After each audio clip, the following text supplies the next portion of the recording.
दोस्तों, भारत टाइम की खास पेशकश और दरख्वास्त की घड़ी में मैं असलम खान आप सभी का इस्तकबाल करता हूं। देश और दुनिया की शुरुआत आज की बड़ी खबरों के साथ।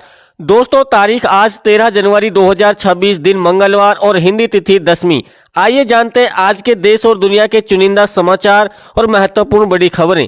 लेकिन आगे बढ़ने से पहले अगर आपने अभी तक इस वीडियो को लाइक नहीं किया तो लाइक कर दीजिए, ताकि ऐसी खबरें आप तक लगातार पहुंचती रहें। रूस के बीच जारी युद्ध एक बार फिर खतरनाक मोड़ पर पहुंचता दिख रहा है। रूस में बड़े पैमाने पर मिसाइल और ड्रोन हमले किए गए, जबकि यूक्रेन ने जवाबी कार्रवाई की बात कही है। इस संघर्ष का असर वैश्विक तेल कीमतों और खदानों आपूर्ति पर पड़ने लगा है, जिससे भारत समेत कई देशों की चिंता बढ़ गई है। ममता सरकार के खिलाफ सुप्रीम कोर्ट पहुंची ईडी सीबीआई जांच की मांग। प्रवर्तन निदेशालय ने पश्चिम बंगाल सरकार के खिलाफ सुप्रीम कोर्ट का रुख किया। ईडी ने छापेमारी के दौरान फाइलें ले जाने से रोके जाने का आरोप लगाते हुए सीबीआई जांच की मांग तेज की। वहीं टीएमसी ने पलटवार करते हुए कहा कि एजेंसियां राजनीतिक दबाव में काम कर रही हैं। अमेरिका को लेकर ट्रंप का बड़ा ऐलान, बोले ईरान को आजाद कराने को हम तैयार।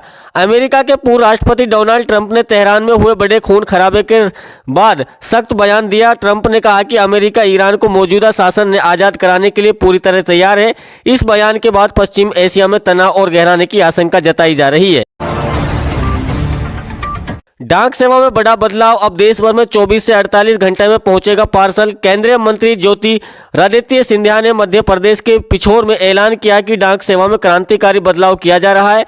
अब देश के किसी भी कोने में पार्सल 24 से 48 घंटे में डिलीवर होगा, जबकि पहले इसमें 2, 3 से 5 दिन लगते थे। इससे कई ई कॉमर्स और छोटे कारोबारियों को बड़ी राहत मिलेगी। मथुरा में प्रेमानंद जी महाराज जी के फ्लैट में लगी आग, बड़ा हादसा टला। मथुरा में संत प्रेमानंद जी के महाराज के फ्लैट में भीषण आग लग गई। बताया गया कि सेवादारों की लापरवाही से विवाद बढ़ा। गनीमत रही कि प्रेमानंद महाराज पिछले 1 महीने से श्री राधा हित केली कुंज में रह रहे थे, जिससे बड़ा हादसा टल गया। पाकिस्तान सेना और आतंकी गठजोड़ बेनकाब, लश्कर कमांडर सैफुल्लाह कसूरी का दावा। लश्कर-ए-तैयबा के टॉप कमांडर सैफुल्लाह कसूरी ने बड़ा खुलासा करते हुए कहा कि पाकिस्तान की सेना उसे खुद न्योता देती है। उसने सेना प्रमुख मुनीर पर भारत के खिलाफ भड़काऊ साजिश रचने का आरोप लगाया। बयान के बाद पाकिस्तान की भूमिका पर भी सवाल खड़े हो गए। महाराष्ट्र में महायुति में दरार, सीएम फडणवीस का बिना नाम लिए अजीत पवार पर हमला। महाराष्ट्र में निकाय चुनाव से पहले महायुति गठबंधन में अंदरूनी कलह सामने आई है। मुख्यमंत्री देवेंद्र फडणवीस ने बिना नाम लिए अजीत पवार पर निशाना साधते हुए कहा कि जिनके पास काम दिखाने को कुछ नहीं है, वो भ्रष्टाचार जैसे मुद्दे से विकास से ध्यान भटका रहे हैं। मथुरा में आरएसएस प्रमुख मोहन भागवत का संदेश, बोले एकता से कमजोर होगी विरोधी ताकतें। मथुरा में आरएसएस प्रमुख मोहन भागवत ने कहा कि जैसे तैसे सनातन समाज एकजुट होगा, वैसे वैसे विरोधी ताकतें कमजोर होती जाएंगी। उन्होंने माना कि समाज को जितना तैयार होना चाहिए उतनी तैयारी अभी नहीं हुई है, इसीलिए सजग रहने की जरूरत है। बीएमसी चुनाव से पहले उद्धव ठाकरे के बीजेपी पर तीखा हमला। महाराष्ट्र में बीएमसी चुनाव से पहले सियासी पारा चढ़ गया। शिवसेना नेता उद्धव ठाकरे ने बीजेपी पर हमला बोलते हुए कहा कि बीजेपी हमारी थाली का बचा खाना खा रही है, वरना कुपोषण से मर जाती। बयान के बाद सियासी बयानबाजी और तेज हो गई।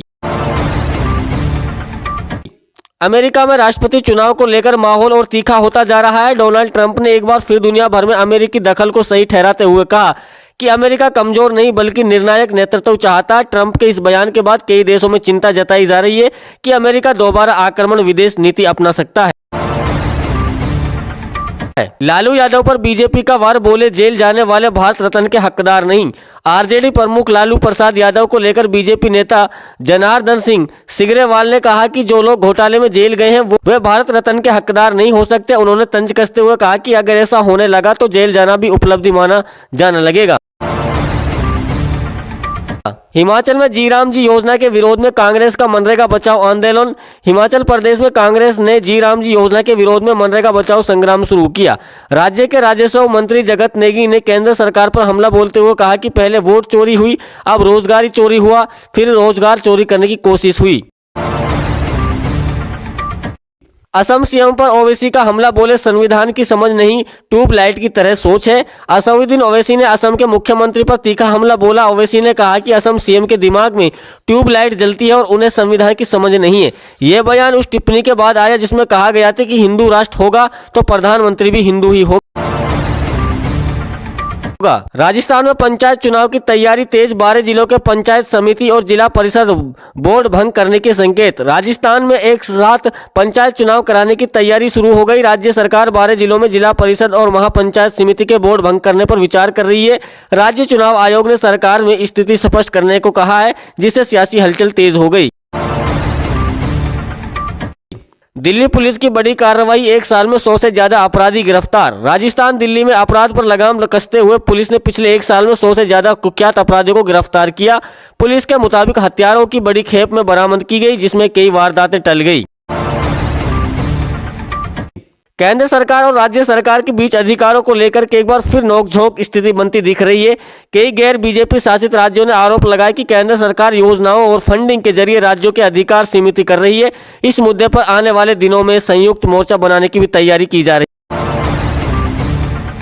है। अमेरिका और चीन के बीच तनाव एक बार फिर सामने आ गया। ताइवान को लेकर के चीन की सैन्य गतिविधियों के बाद अमेरिका ने हिंद प्रशांत क्षेत्र में अपनी नौसैनिक मौजूदगी बढ़ा दी। दोनों देशों के इस टकराव ने वैश्विक राजनीति में अनिश्चितता बढ़ा दी है और छोटे देशों पर भी दबाव बढ़ता दिख रहा है।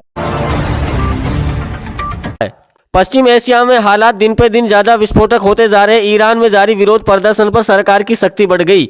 रिपोर्ट के मुताबिक सुरक्षा बल और प्रदर्शनकारियों के बीच झड़पों में बड़ी संख्या में लोग घायल हुए। अमेरिका और उसके सहयोगी देशों ने ईरान की मानवाधिकार को उल्लंघन को लेकर के चेतावनी दी है। वहीं ईरान ने इसे आंतरिक मामले बताते हुए बाहरी दखल इनकार किया। चीन और बांग्लादेश गतिविधियों पर नजर, बंगाल की खाड़ी में नौसेना बढ़ाएगी तैनाती। बंगाल ने बंगाल की खाड़ी में अपनी समुद्री सुरक्षा मजबूत करने की तैयारी कर ली है। नौसेना पश्चिम बंगाल के हावड़ा इलाके में नए बेस को लेकर रणनीति बनाई जा रही है, ताकि चीन और बांग्लादेश की बढ़ती गतिविधियों पर करीबी नजर रखी जा सके। महाराष्ट्र निकाय चुनाव से पहले महायुति में खींचतान और तेज। महाराष्ट्र में निकाय चुनाव नजदीक आते ही महायुति गठबंधन के भीतर मतभेद खुलकर सामने आने लगे।